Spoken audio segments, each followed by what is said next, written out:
At 12, a cancer veteran serves others, becomes an author. By Susan Snyder, Philadelphia Inquirer on September 8, 2015. Philadelphia. A local children's hospital had too few of the little wagons that young patients prefer to wheelchairs, so Peter Zuka started a foundation to raise money for a fleet of them. A patient couldn't get blood for a transfusion, so Peter planned a series of drives that began recently. And when he saw that most books about the challenge of childhood hearing loss are really bad, he wrote his own. At age 12, Peter Zuka has already had a world of experience with cancer. The Philadelphia area preteen uses what he has gone through to make life easier for others like him. In Peter Learns to Listen, he shares his own experience with hearing loss, a side effect of treatment for the cancer that struck him before his first birthday and nearly killed him. One of my chemo drugs was ototoxic, Peter wrote. Ototoxic is just a big medical word that means the medicine hurt my hearing. He offers tips to help other hearing-impaired children. Make sure to get the right ear molds, or they'll fall out when you hang upside down in a tree. And he shares how his experiences gave him what he calls his superpowers.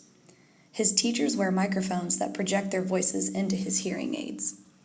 If your teacher doesn't mute the FM system or turn it off, you can hear top secret stuff, he writes. Katie Brubaker, a junior at Moore College of Art and Design and the daughter of a pastor at Peter's church, illustrated the manuscript. She received a leadership fellowship from Moore to spend her summer on the sketches. It's an incredible story, the 22-year-old said during a recent afternoon visit with the Zukas. Instead of taking the side of, it's so sad, the book is meant to encourage people. Peter certainly understands the tribulations of child cancer patients. He has made 13 trips to the operating room. Before he reached age 2, he had required 51 units of blood. Eventually, cancer took most of his right leg. Yet Peter emerged determined, a superhero of sorts, hence the name of his nonprofit, the Peter Powerhouse Foundation, established a year ago with his mother Dawn as president. Peter has run a 5K race. He plays second base on his Little League team. He swims and dives, and he dreams of pitching in the major leagues, a goal he has shared with his friend David Dravecky, the former San Francisco Giants and San Diego Padres pitcher who lost his throwing arm to the same kind of tumor that took Peter's leg. Dravecky said he was taken with Peter's sweet spirit. I was so impressed with how fast he was willing and able to reach out and help other people, said Dravecky, 59, who lives in California and works as an ambassador for the Giants. It was Christmas Eve 2003 when Dennis and Don Zuka learned their 10-month-old boy had rhabdomyosarcoma, a cancer that attacks the muscular system. The cancer was in his pelvis and had spread to his lungs. The Zuka's only child began to collapse to one side. He went from crawling to dragging his body along. He could not hold down food. 2 months later, the Zukas found themselves simultaneously planning Peter's first birthday and his funeral. Enjoy him the best you can is their memory of what the doctors advised, giving them 2 months. For his party, the Zukas hired a photographer to spend the day in their house on farmland in Montgomery County. We had all these cry stations upstairs and on the porches, said Don, 51, a former office manager. But nobody was allowed to cry on the first floor. We wanted it to be a celebration of his life. But several months later, the tumor began to shrink, and a doctor at Memorial Sloan Kettering Cancer Center in New York was able to remove it. Peter was discharged with a 24% chance of survival, his mother said. Years of what she calls skanxiety followed. Every time Peter would get ready for a checkup, the family would brace themselves. His mother said they decided to make memories. Disney World, Martha's Vineyard, that ride Peter loved to go on at Chocolate World. Closer to home, a fountain at Plymouth Meeting Hall. 5 years later, on Christmas Eve 2008, Peter's doctor called. I have the best gift. You're cured, he told Peter. The cure had its price. In addition to hearing loss, Peter suffered nerve damage in his hands and a foot. His right leg failed to grow properly because of all the chemo and radiation, so the family 3 years ago decided to have it lengthened, a painful process in which a metal cage the size and shape of a coffee canister was attached to his leg. It had pins and wires in many places, with a wire that went into my bones. Peter wrote in an essay that won the National Breaking Barriers essay contest held by Major League Baseball, Scholastic, and Jackie Robinson's daughter, Sharon. Most every night, my mom would turn screws that pulled my bone apart. I called it my torturing device.